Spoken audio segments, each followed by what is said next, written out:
할렐루야. 성가대가 새 옷을 입었습니다. 참 산뜻하고 참 아름답습니다. 찬양만큼이나 또 그 헌신도 하나님께서 받아 주시려고 믿습니다. 어떤 이발사가 있었는데 그 이발소의 이발사는 개를 한 마리 키운 것 같아요. 개가 이발하는 내내 이발사의 그런 손짓과 또 가위질을 주목하여 이렇게 보고 있는 거예요. 왜 그렇게 하나? 그래서 손님이 참 개가 충성스럽습니다. 어떻게 그렇게 당신 하는 일을 이해를 하는지 그렇게 어디 가지도 않고 그러고 쳐다보고 있어요 라고 얘기하니까 그거야 제가 가끔 손님들의 길을 잘라가지고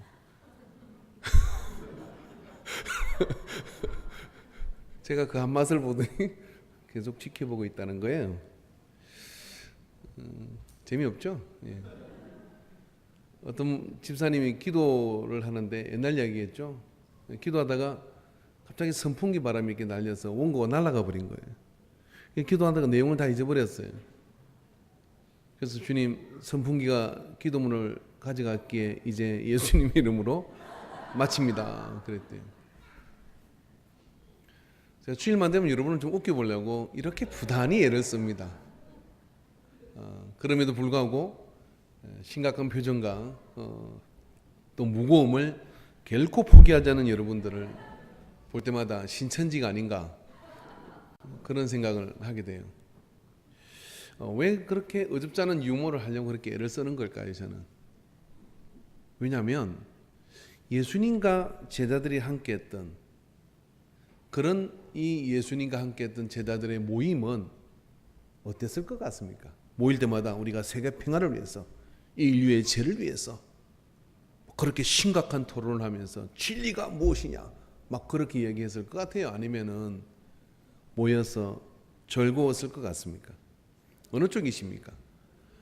여러분 이것이요 왜 중요하냐면 내가 교회에 대한 그리고 그리스도인들이 함께 모일 때 가지고 있는 기대와 어떤 가치가 그 있기 때문에 그래요. 우리가 성경을 자세히 보다 보면 그 예수님과 함께 했던 사람들 그들의 모습을 이렇게 본다고 하면은 그들은 굉장히 유쾌했던 것을 볼 수 있습니다. 지난주 저는 성령의 9가지 열매에 대한 설교를 지금 하고 있는데 사랑에 대한 이야기를 했습니다. 우리의 정서의 사랑이라는 것은 눈물의 씨앗이고 괴로움의 시작이고 사랑 때문에 술 마시고 사랑 때문에 자포자기하고 그럴 때가 우리 많이 있잖아요. 그 성령의 열매의 사랑은 동반하는 것이 있는데 그게 뭐냐면 유쾌함이에요. 희락이에요. 희락의 열매를 동반하는 그게 좋은 사랑이죠. 그래서 성령 9가지 열매 가운데 보면 사랑과 희락과라고 얘기합니다. 그래서 희락의 정서를 우리가 가지고 있을 때 은혜 제대로 받은 거예요. 교회 온다 그러면 벌써 입이 이렇게 걸려야 돼요. 교회 온다 그러면 입이 내려가고 인상이 써지고 성질이 있는 대로 나가지고 전투를 치르고 예배당에 들어서는 순간 어떻게 은혜가 될 수 있겠습니까? 오늘 교회 가는 날이구나. 나 옆 사람에게 야 오늘 교회 가는 날이야. 나 오늘 교회 하루 종일 해야지. 그 즐거운 곳에 하루 종일 그 해야지. 뭐 이런 마음이 든다. 성령 받은 사람이에요. 근데 교회 간다. 그 순간부터 담배도 못 피고 술도 못 마시고 교회 간다. 그 순간부터 재미있는 게임도 보기를 해야 되고 하는 생각에 어떻게 하면 빨리 도망갈까 그 궁리를 한다. 성령 안 받은 사람이 확실합니다. 근데 성령 받고 은혜 받은 사람들은 교회 가는 것이 어떻게 되느냐면 희락과 즐거움 이하에 가득한 것이죠.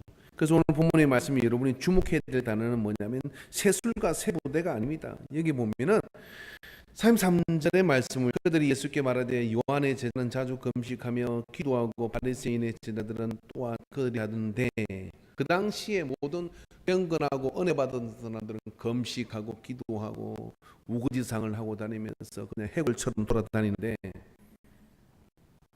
당신의 제자들은 먹고 마시나이다 라고 얘기를 했다. 당신의 제자들은 영성이 없어 보여요.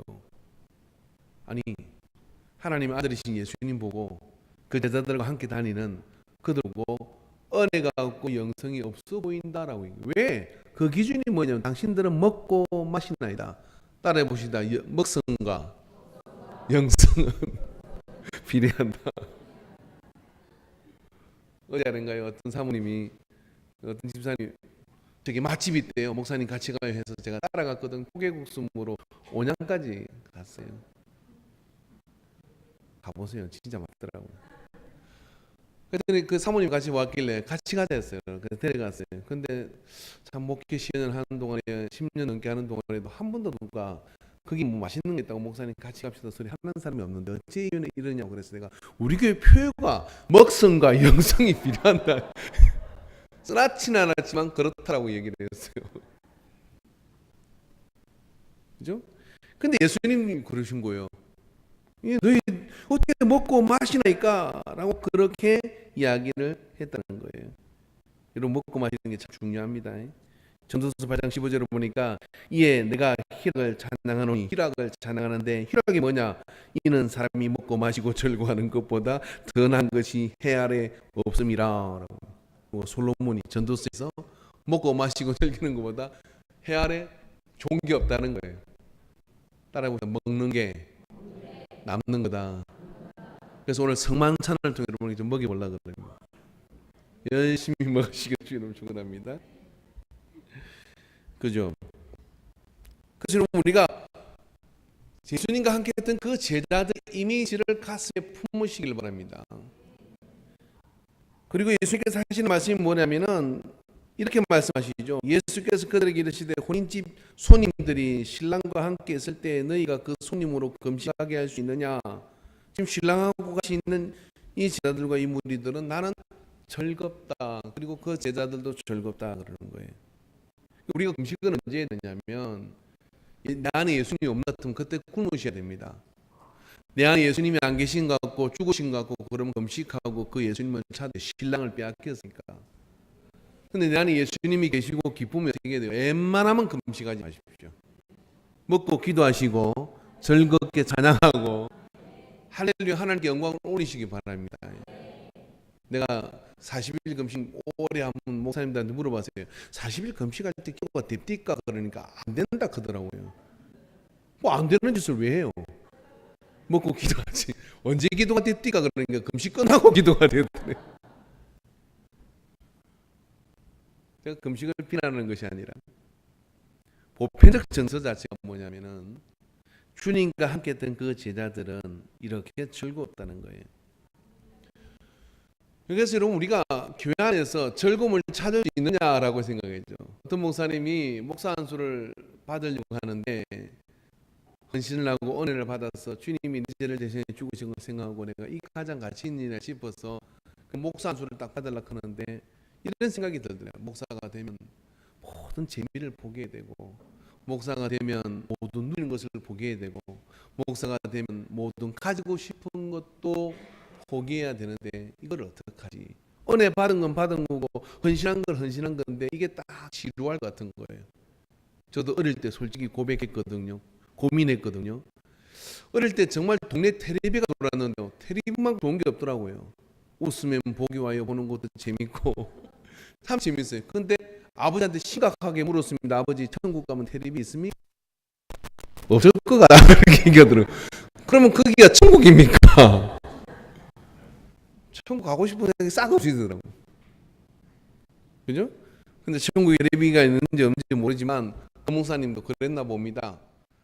근데 목회를 10년, 20년 하고 난 다음에 문득 그 물음이 생각이 나서 되짚어 보니까요. 목사가 되니까 가지고 싶은 것도 없어져 버렸고 누리고 싶은 것도 없어져 버린 거예요. 왜냐하면 하나님께서 더 좋은 것을 누리도록 하고 더 많은 것들을 주시는 것을 경험해 가지고 내가 그렇게 유치한 생각을 왜 했지 하는 생각이 들더래요. 왜? 그 마음에 즐거움이 없는 게 아니라 또 다른 즐거움이 이 마음속에 가득 차서 전에 내가 좋다고 생각했던 그런 것들이 더 이상 좋아 보이지 않은 거예요. 전에 내가 그렇게 누리고 희락을 가졌던 그런 것들이 별로 가치 없어 보이는 겁니다. 왜 그런 거 있지 않습니까?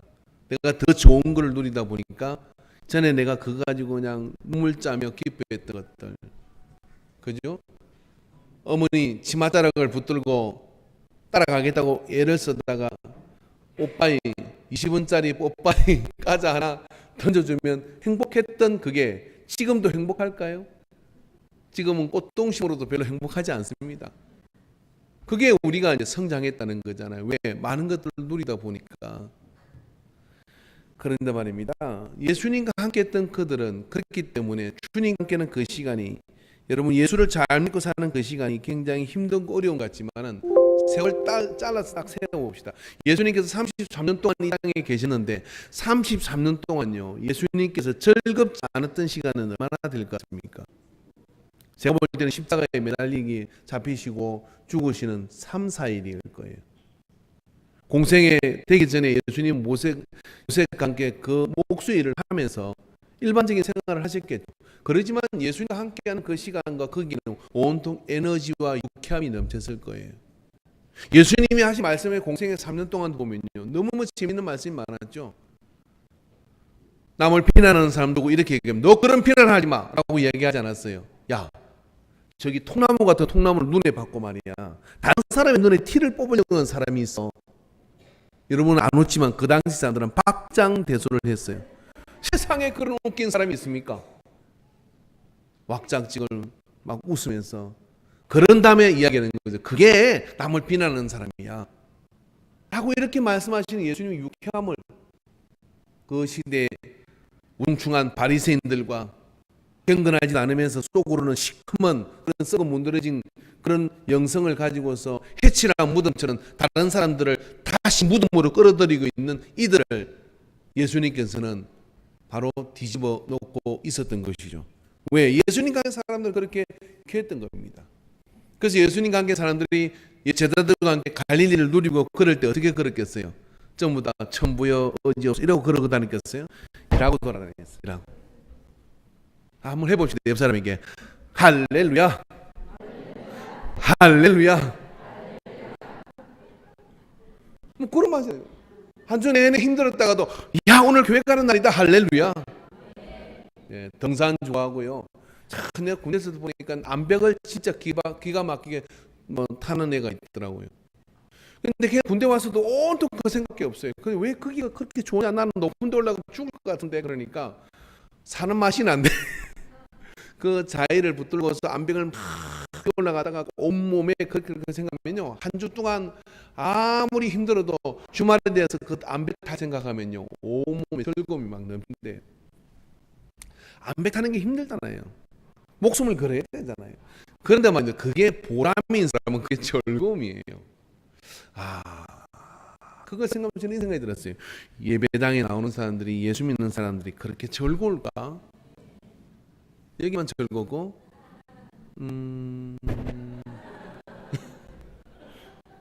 저쪽 보기 싫은데 즐거울까? 예수님과 함께하는 제자들이 그렇게 즐거웠던 겁니다. 그래서 완전히 정신줄을 놓았어요. 그래서 배와 그물을 버려두고 세리 자리에서 내려와 버리고 거기서 거들먹거리고 있다가도 그렇게 있었지만은 그게 내 마음에 무거운 돌처럼 눌러앉아 있었는데 너는 나를 따르는 그 말에 자리를 집어던져버리고 주님을 쫓아가는 거죠. 쫓아가니까 여러분 그 온 세상을 얻은 것 같은 기쁨과 유쾌함이 예수님과 함께 했던 거예요. 그래서 기꺼이 어떻게 합니까? 열심히 따라갔어요. 열심히. 그러다 예수님이 잡히시고 십자가에 달리셨습니다. 그것도 딱 3일. 그런 다음에 예수님이 부활하시고 짠! 내가 살아났다. 그리고 뭐냐면 너희도 죽지 않는다. 죽음을 두려워하지 마라. 내 육신을 죽일지 모르지만 내 영혼을 짤 수 없는 자를 두려워하지 마라. 평안이요라고 말씀하시면서 나를 따르라고 말씀해 주시죠. 여러분 이걸 딱 보는 순간 어떤 생각이 들어요? 야, 죽음도 별거 아니네. 이게 초대 교회가 가지고 있는 희락의 영성입니다. 오늘 여러분 우리가 그런 희락의 영성을 회복해야 될 줄로 믿습니다. 할렐루야. 희락의 영성을 회복해야 될 줄로 믿습니다.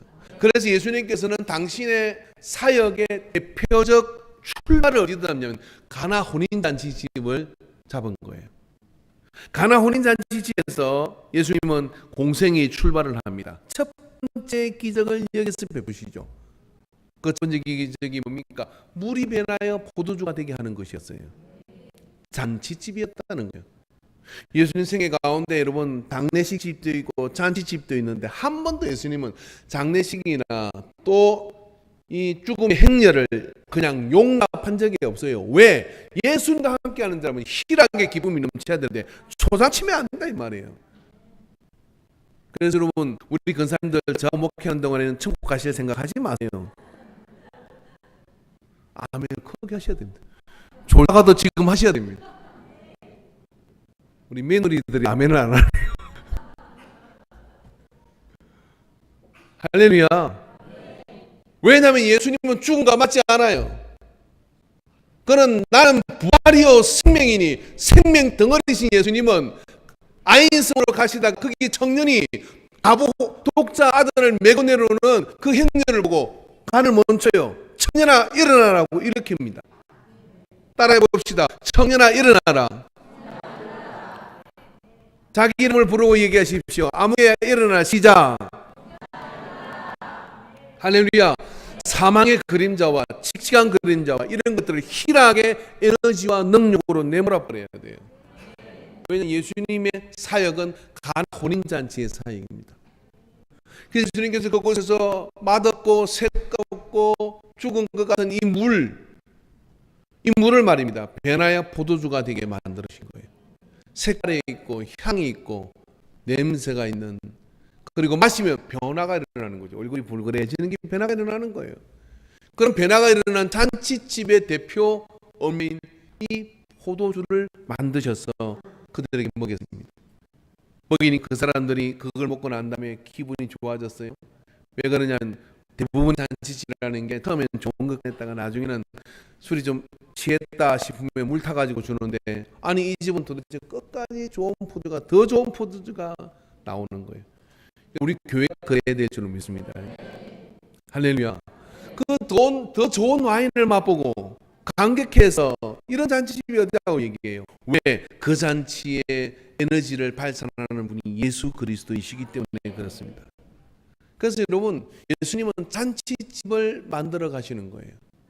천국 잔치를 준비하시고 우리가 잔치집에 기쁨으로 들어갈 수 있기 위해서 우리를 대신하여 단번에 제사로 우리의 죄를 사해 주신 거예요. 그리고 이 기도로는 모든 분들은 말입니다. 내가 어떤 죄를 지었든지 어떤 허물이 있든지 어떤 잘못이 있든지 간에 예수 그리스도의 그 잔치집에 들어오는 사람은 그가 나의 죄를 대신하여 죽으신 것을 믿기만 하면 그 유쾌한 잔치자리에 우리가 들어와 있음을 확신하시기를 주의 이름으로 축원합니다. 할렐루야. 그래서 여러분, 우리 안에 말입니다. 이 거룩한 잔치, 그래서 이 잔치와 이 희락이라는 것은 천국의 대표적 이미지예요. 이사야 35장 10절에 보면 여호와의 속량함 받은 자들이 돌아오되 노래하며 지온에 이르러 그들의 머리 위에 영영한 희락을 이고 기쁨과 즐거움을 얻으리니 슬픔과 탄식이 사라지리로다. 슬픔과 탄식이 사라지리로다. 자, 우리 여러분은 천국 간다고 좋아하잖아요. 예수 믿지 않은 사람이 이렇게 얘기합니다. 아이고 네 얼굴 보니까 지옥 가는 것 같다. 교회 간다고 가는데 얼굴이 지옥 가는 얼굴이에요. 그러면 교회 가는 그 행렬을 보고 가는 그 모습을 보고 여러분, 믿지 않는 사람이 보고 골프 치고 놀러 가는데 얼굴이 천국이야. 우리는 막 일하고 그냥 교회를 가면 천국 간다고 하는데 왜 그 천국 가는 것 같지가 않지? 우리 안에 성령의 열매가 맺어야 돼. 할렐루야. 그래서 여러분, 천국 가는 그 희락의 에너지가 우리 안에 넘쳐야 돼요. 예배 왔다는 예배 시간에 한 시간이 어떻게 가는지 모르는 거예요. 뭐 그런 생각이 들도록 이 안에서 해보려고 제가 열심히 설교 전에 재미있는 이야기도 해야 되는 겁니다. 그 정성을 아시는가 모르겠네. 그 뭐 웃어야 이게 얼굴이 지금 좋아지고 있어요. 지금 계속 좋아지고, 옆 사람 보고 계속 좋아지고 있습니다. 아멘이십니까? 그게 천국이에요. 천국은 너희 안에 있느라 내 마음이 기뻐야 천국에 있는 거지. 아멘이십니까? 여러분, 초대교회 카타콤에 갇혀있던 그 초대교회 교인들도 말입니다.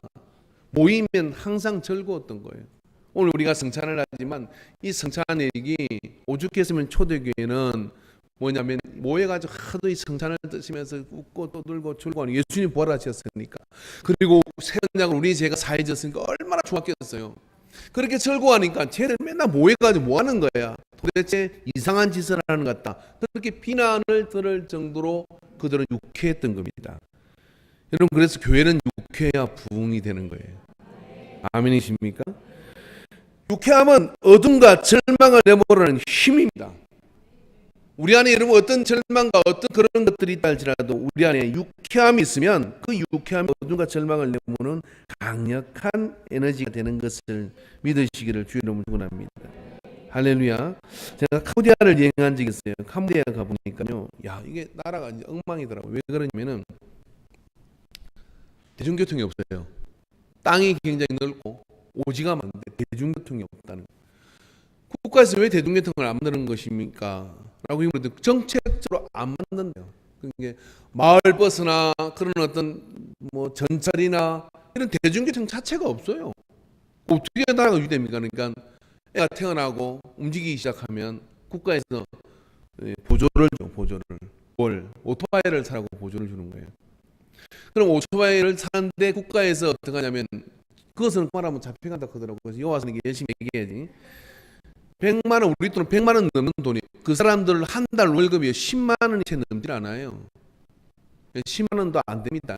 그런데 100만 원 넘는 오토바이를 국가에서 턱 사줘. 융자를 주는 거예요. 그 다음에 돈을 벌면 그걸 평생 갖다가 한 10년쯤 갚으면 오토바이가 고장이 나요. 그럼 또 사. 이게 이런 구조로 되어 있으니까 부자가 되질 않는 거예요. 근데 그 사람들 가서 이렇게 만나보면요, 정말 이라고 웃고 다녀요. 막 웃고 다녀요. 아니, 그래, 참, 정말 이런 개떡같은 세상에 어디서 해야 되는데, 그냥 웃고 다녀, 사람들이. 행복지수가 너무 높은 거야. 우리보다 암에 안 걸리대. 우리보다 우울증도 없대요. 우리보다 자살률이 낮대요. 우리는 마을 버스 안 들어오면 난리 나잖아요. 우리는 에어컨 안 넣으면 난리 나잖아요. 뭐 그런 말입니다. 그게 그런 것을 국가가 정책적으로 돈을 뜯고 있어요.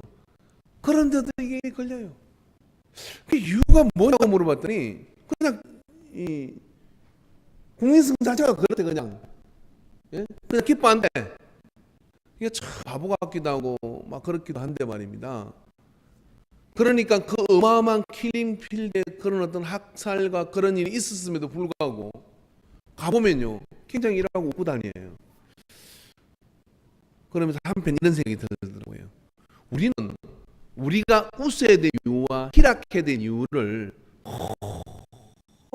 높게 두고 있는 거 아니냐. 여기 자기가 불행하다고 생각하는 사람은 그 불행한 이유를 이 지적을 해보면 거의 80%가 여기 해당됩니다. 왜 그러냐면 상대적 불행이에요. 그죠? 내가 가장 행복하고 생각을 했는데 어느 날 나보다 더 누리는 사람을 봤어. 그날부터 행복하지 않는 거예요. 그날부터 나는 기쁨이 싹 사라진 겁니다. 내가 좋은 옷을 입고 왔는데 어머, 나 10만 원짜리 옷 샀어. 그랬는데 말입니다. 누가 100만 원짜리 옷 사고 이 앞에서 알랑거리는 거예요. 그러니까 그 다음부터 10만 원짜리는 걸레야. 그게 입기 싫은 거예요. 차도 그런 식이지 아닙니까? 그러다 보니까 아무리 가져도 행복할 수가 없어. 왜? 사람의 복당이라는 게, 이 마음이라는 게요, 온 세상을 다 가져도 행복하지 않대요. 예? 이해되십니까? 온 세상을 다 가져도 나보다 더 가진 사람이 필요한 거예요. 보이는 거예요. 그래서 행복하지가 않아요. 희락할 틈이 없어. 근데 온 세상을 싹 버리십시오. 진짜 버릴 거예요. 버리면 그게 온 세상보다 크신 예수님이 내 안에 딱 가지면 어떻게 되느냐면 꽉 차. 꽉 차니까 희락이 생겨.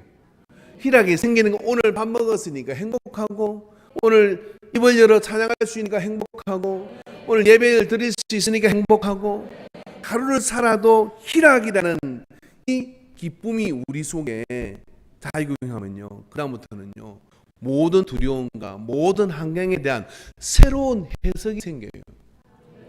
그 새로운 해석으로 다가가니까 가치 있는 것이 무엇이고 가치 없는 것이 분별이 되기 시작하는 거예요. 그래서 가치 있는 것을 취하니까요, 죽음의 순간이 다가왔을 때 한번 물어봅시다. 죽음의 순간이 다가왔을 때 내 폐물 상자가 어디 있지라고 찾는 사람이 있겠어요? 죽음의 순간이 다가왔을 때 내 저금 통장이 어디 있지 이런 거 생각나겠어요? 아이고 내가 죽으면 모든 게 다 귀찮아요. 근데 생각나는 건 뭐냐면 사랑이에요. 생각나는 건 뭐냐면 소중한 사람입니다. 그 사람하고 좀 더 시간을 보낼 걸, 자녀의 손을 좀 더 잡아줄 걸, 뭐 이런 것들이 생각나는데 안 죽어봐서 모르겠지만 죽는 사람한테 물어보니까 그렇다 하더라고. 근데 우리가 살아있는 동안에는 딴 것 때문에 불행한 거예요. 여러분들 우리가 말하면 옆에 있는 소중한 것들, 사랑할 대상들 이런 것들을 생각하는 가치의 눈이 열리면, 근데 예수님과 함께하는 제자들 말은 이게 열리니까 그날 괴로움은 그날에 족하고 주님과 함께하는 그 시간에 행복이 넘치니까 나중에 그 험악한 고난과 초대교회의 역사도 말입니다. 이 희락의 에너지가 그들 수 있었기 때문에 그 어마어마한 그런 고난과 힘든 것들도 넘어설 수 있는 능력이 그들 속에 있었던 거예요. 그렇기 때문에 이런 믿는 자에게 희락이라는 것은 선택이 아니라 필수입니다. 왜 그러냐면 항상 기뻐하라, 지지 말고 기도하라. 할렐루야. 할렐루야. 그래서 예수님은 오죽했으면 모이면 이 예수님 함께 했던 그들은 말입니다. 이렇게 됐던 것이 누가복음 7장 34절에 보니까 말씀 한번 찾아볼까요? 7장 34절.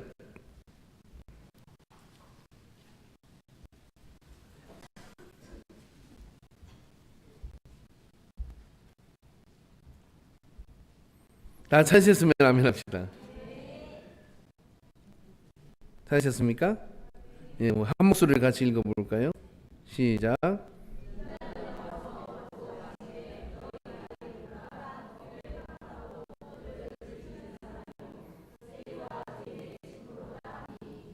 아멘. 예수님은 이렇게 특징 지어지는 사람이었어요. 인자는 와서 먹고 마시면 너희 말이 보라 먹기를 탐하고 포도주를 즐기는 사람이요 세리와 지인의 친구로다 하니 그랬어요. 그러니까 믿지 않은 사람이 볼 때 예수님은 어떤 사람이냐면 이게 건달이에요.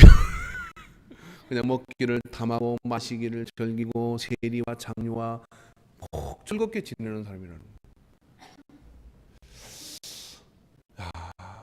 여러분 이게 우리 그리스도인의 영성이 좀 이런 게 있어야 될 줄 믿습니다.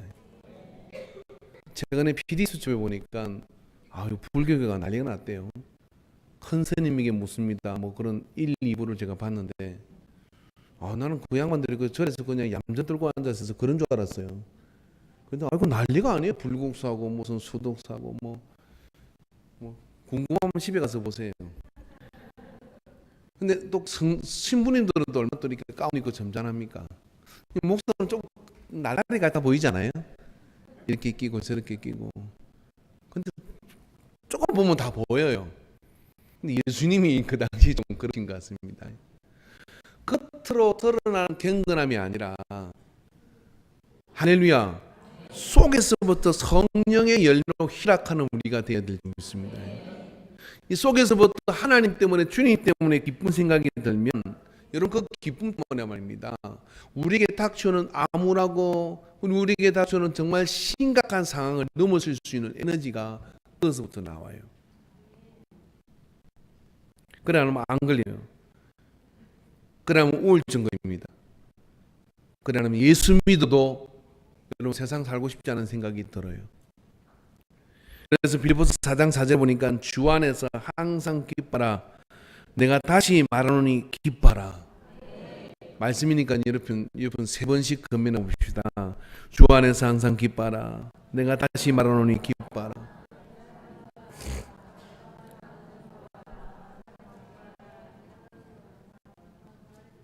기쁨이란 말을 입에 박혀내지도 못해요. 어떻게 해요? 옆 사람한테 다시 해봅니다. 여기 까딱거리지 마시고 자 시작.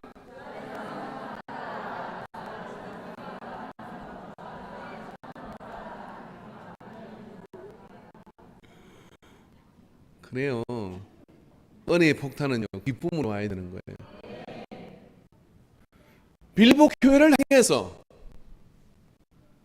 사도 바울이 이 빌립보서를 통해서 원합니다. 기쁨을 명령하고 있는 거예요. 항상 기뻐하라. 다시 말하는데 기뻐하라. 아니 사도 바울 지금 우리가 그런 상황이 아니에요. 우리 교회가 지금 심각해요. 재정이 바닥이 났어요. 심각해요. 누가 시험에 들었어요. 심각해요. 막 그런 심각하다고 이야기를 하는. 근데 바울은 뭐라 하냐면 일단 항상 기뻐해. 다시 말하는데 기뻐해. 여러분 암이 걸린 사람이 있었어요. 어떤 책에 보니까요. 암이 걸린 거 보통은요 모르는 게 이야기를 해요. 왜냐하면 암 걸려도 자기가 알면 더 빨리 가요. 근데 모르는 게 더 낫대 통계적으로. 왜 그럴까요? 근데 진짜 이런 멘탈이 강한 사람이 있어. 암이 다 걸리니까 어서한데 암이 걸렸어요. 아, 암 네가 왔구나. 그리고 말입니다. 이렇게 말했어요. 나하고 한번 사귀어보자. 잘 됐다. 내가 너를 연구해봐야 되겠어. 내 몸에다가. 그럼 나를 잘 사귀어봐. 하고 기뻐했대. 그러니까 암이 그랬어. 뭐지 이거? 내가 하면 그냥 아이고 이래야 되는데 너 왔니? 그래 버리니까 암이 확 놀란 거예요. 그리고 몇 년에요. 그냥 암에 좋다는 거 뭐 항상 기뻐하라 했으니까 기뻐하고 또 내가 암이 걸릴 만한 어떤 생활 리듬을 잘못한 거를 바꾸고 막 운동을 하고 그래가지고 한 3년 사귀다 암이 떠났대. 그리고 떠나면서 그냥 간 게 아니라 내 나쁜 습관들을 다 죽었어요. 고기 좋아하고 막 기름진 거 이런 걸 싹 가지고 왔어요. 그래서 식단도 바뀌고 가정의 모든 것도 바뀌고. 그러니까 암이 그 사람한테는 복이요 화요? 복이에요. 은혜 못 받고 뺀질거리는 사람들 있잖아요. 한 방이면 은혜 받아요. 어째 한번 그래 보실랍니까? 그런 일 없기를 바랍니다. 어떤 일을 만나든지 간에 거기서 말입니다. 은혜 제대로 받은 사람은 어떠냐면은 그래요. 하루는 고민할 수 있고 하루는 온몸이 지옥 같을 수 있어요. 마음이 온다 암울할 수 있어요. 근데 이런 말씀을 기억하십시오. 빌립보서 말씀을 붙들고 말입니다. 빌립보서 4장 4절. 왜 4장 4절 이렇게 죽을 삭자가 두 개잖아요. 근데 이거를 뒤집는 게 있어요. 그게 뭐냐면 주 안에서 항상 기뻐라. 주 안에서 항상 기뻐라. 그걸 보고 너 아무개야 기뻐라 기뻐라 기뻐라 다시 말하는데 기뻐라. 그래서 기쁨이 모든 근심을 확 집어삼킬 때 내 안에 예수님이 계시지, 내 안에 성령님이 계시지. 그리고 그 기쁨이 나의 마음을 주장하게 될 때 여러분 그리고 한번 쳐다보세요. 그 문제를 그게 죽을 일인지. 그리고 한번 쳐다보면 그 문제가 나를 그렇게 만드는 게 너무 웃기잖아요. 그래서 더 웃게 돼요. 야, 너까지 그 때문에 내가 굉장히 힘들었다는 게야. 내가 시간이 진짜 아깝다. 막 그런 생각이 들어서 가게 되는 것. 이게 그리스도인이에요. 그래서 여러분 성령의 열매인 이 희락은 여러분 우리 속에 대표적 면으로 가지시기를 주님을 축원합니다. 할렐루야. 건강한 사람인 사람이죠. 제가 발가락 양말을 신는데요. 이 장례식에 갈 때 좀 조심스러워요. 처음 요즘 익숙합니다. 전에 어떤 분이 그러더라고요. 탤런트 김혜자 씨가 그분이 어머니인가 아버지가 돌아가셨는데 어떤 분이 문상을 하는데 발가락 양말을 신는 거야. 근데 그걸 딱 보는 순간 이게 웃음이 터지는데 장식 웃을 수는 없고 정말 순교할 각오라고 너무 힘들었대.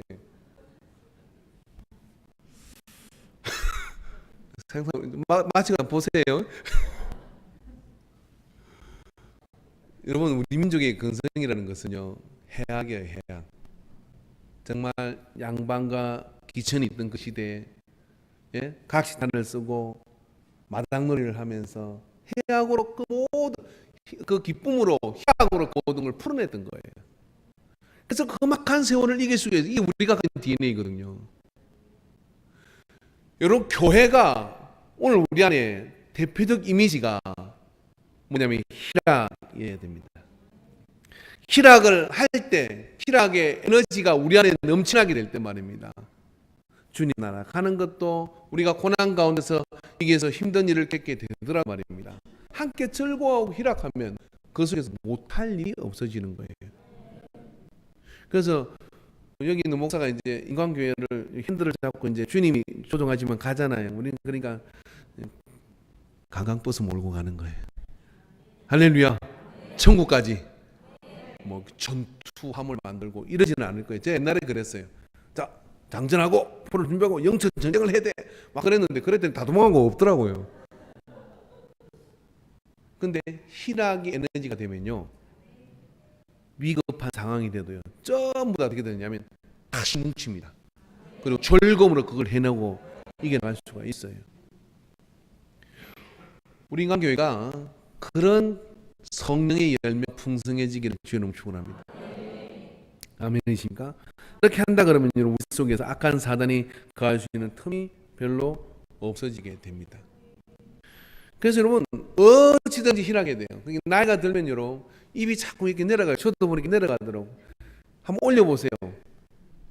있는데 여기에 떨리는 분들 계시죠? 평상시에 안 올려서 그래요. 화장품 바르다가 땡기고 자꾸 이러지 말고 그걸 보고 자꾸 입을 올리세요. 이렇게 따라해보세요. 올라가니 내려오는. 그러다가 이제 화를 내고 자꾸 찡그리면 여기가 주름살이 생겨요. 이렇게 여기가 주름살이 생겨요. 이거면 이제 다 된 거예요. 그건 다 까먹은 거예요. 그러니까 항상 펴져야 돼. 할렐루야. 할렐루야. 예. 자꾸 펴지면서 기뻐야 되는데 기뻐할 일이 뭐 있냐고요? 어떻게 여러분 예수님이 내 죄를 사시고 구원해 준다 안 기뻐요? 나 같은 것을 주님의 자녀로 하나님의 자녀로 삼아준 어떻게 안 기뻐요?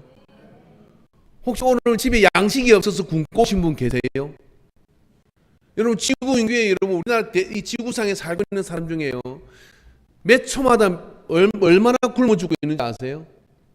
그러는 여러분 오늘 내가 먹을 것이 있다는 이것 자체만 해도 정말 기뻐해야 될 이유가 되는데 먹을 게 없어가 지금 굶어 죽고 있는 그 사람들 보고 미안하지도 않으세요? 이런 혜택을 누리고 사는데 내가 이런 호사를 누리는구나. 예마치는데 밥도 또 그냥 우리는 돈 안 받고 공짜로 주잖아요. 그것도 여러분 입맛이 안 맞다고 그냥 가시잖아요. 이런 나라가 어디 있어요?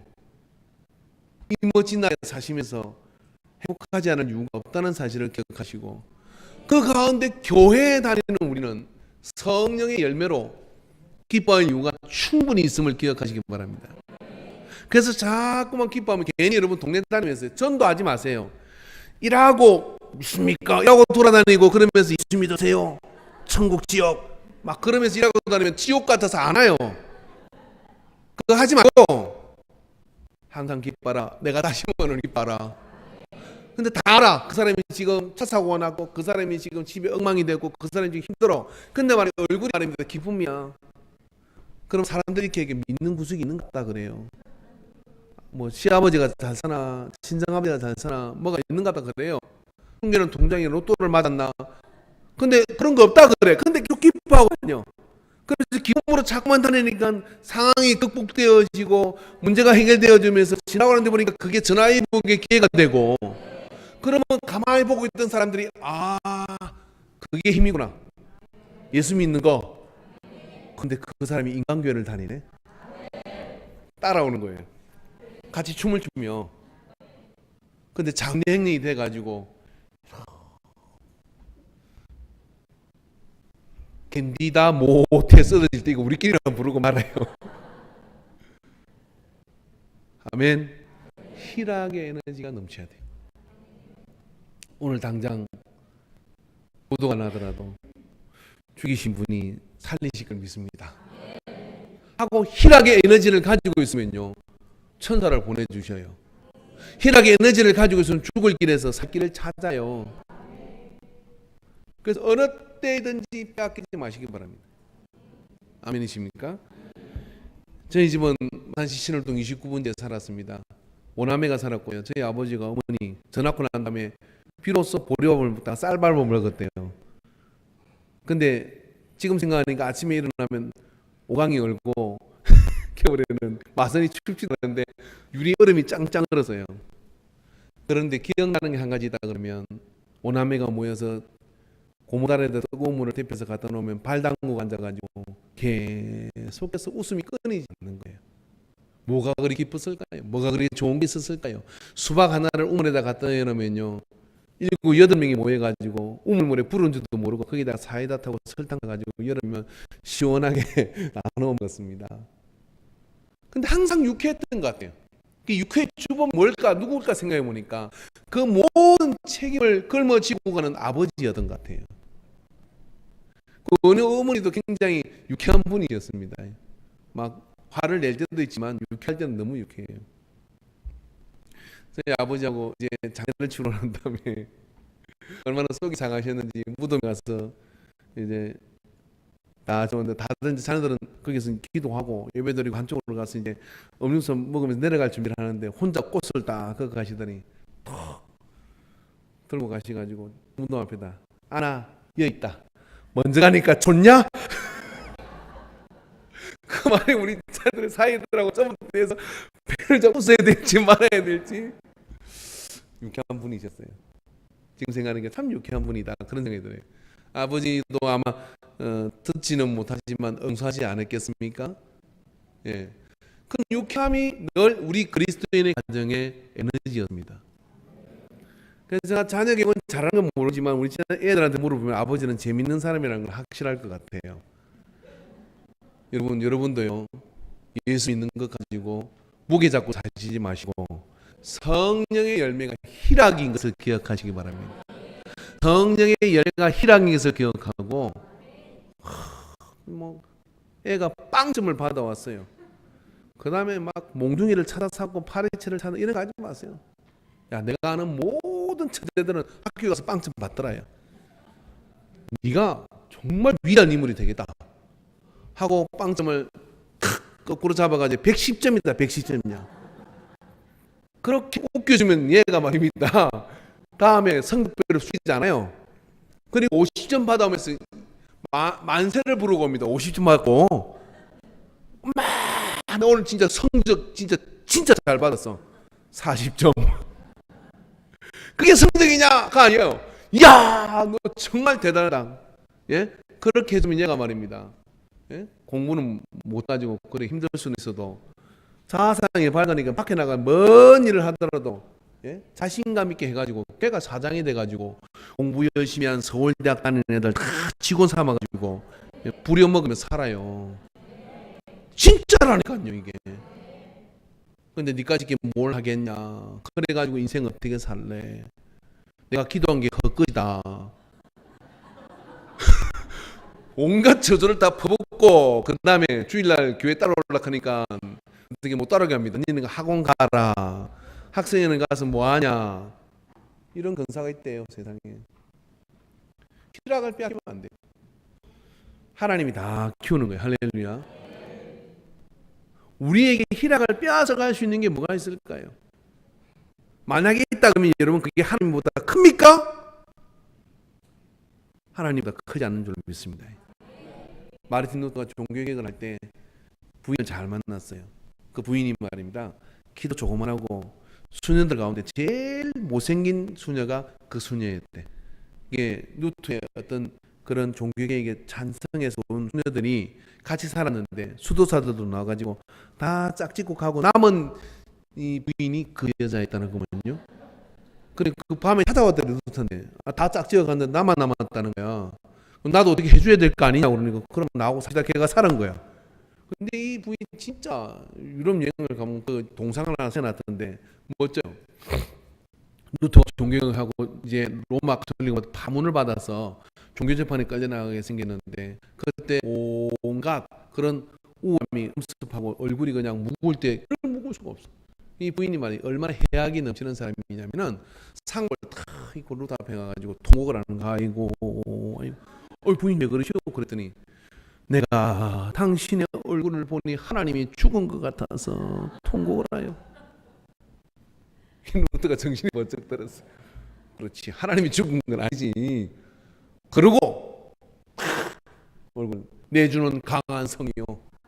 그러면서 나가가지고 뭐 얘기하냐면 저 기아장 하나하나가 다 마귀가 되어서 나를 노려보고 있다 할지라도 나는 이 진리의 길을 가리라.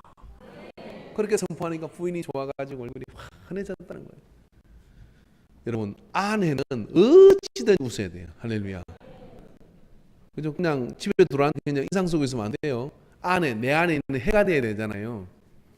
교회 갔다 왔다. 근데 올 때만이야 이라고 오면 누구는 남편하고 같이 나는 혼자 와가지고 이게 무슨 짓이냐 그러면서 인상 쓰고 가면 교회 가지 말할게요.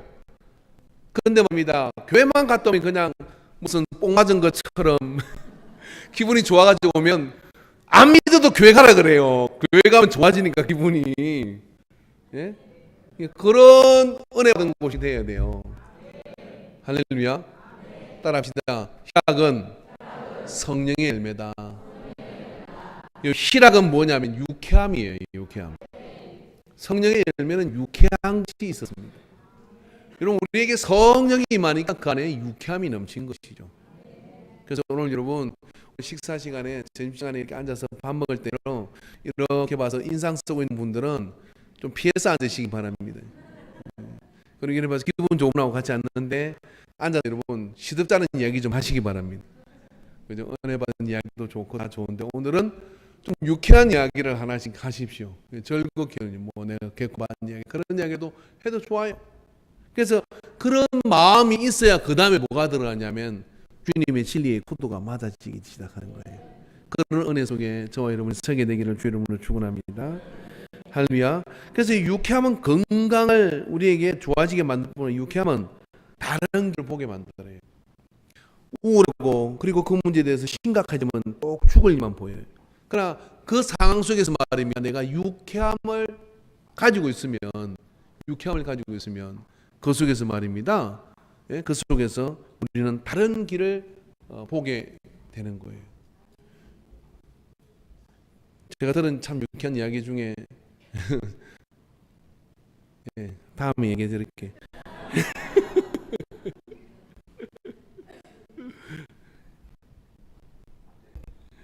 어떤 분이 양해수시라고 있었잖아요. 때로 한 번은 한쪽 다리가 없는 분이 오셨대.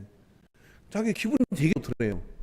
다른 사람 다리 2개 밀어야 되는데 하나 밀어가지고 그래서 너무 기분이 좋아가지고 오늘 손님으로니까 너무 기분이 좋습니다. 그러면서 유쾌하게 착 웃으면서 그러고 그분한테 얘기는 안 했지만 나중에 돈도 깎아줬대요.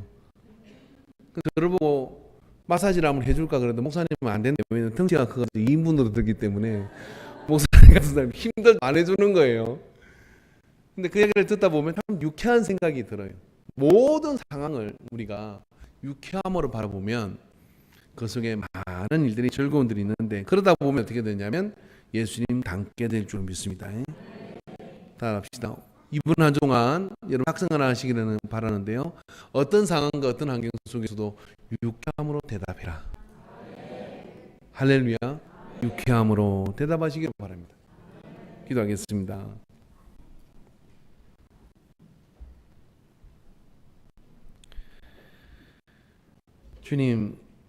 주님과 함께 했던 제자들이 그립습니다. 주님과 함께 했던 그 에너지가 우리 안에 충만해지게 하여 주시옵소서. 어떤 환경, 어떤 상황 속에서도 유쾌함으로 대답하고 또 즐거움으로 함께 했던 그 무리가 오늘 우리 무리가 되게 하여 주시옵시고 성령의 열매, 성령의 충만함은 희락의 열매를 동반하고 있는 것을 우리가 알게 하여 주시옵소서. 그래요. 힘들고 어려운 모든 상황 속에서도 성도들이 함께 할 때는 즐거워할 뿐만 아니라 흩어졌어도 어느 곳에든지 유쾌함의 진원지가 되게 하여 주시옵소서. 그런 에너지를 품고 우리가 성화에 있는 모든 가정과 또 삶 속에서 이 모든 걸 이겨낼 위로부터 임하는 성령의 능력을 가지게 하여 주시옵소서. 기름을 부어 주옵소서. 함께 해주신 은혜를 감사드렸고 예수님의 이름으로 기도하옵나이다. 아멘.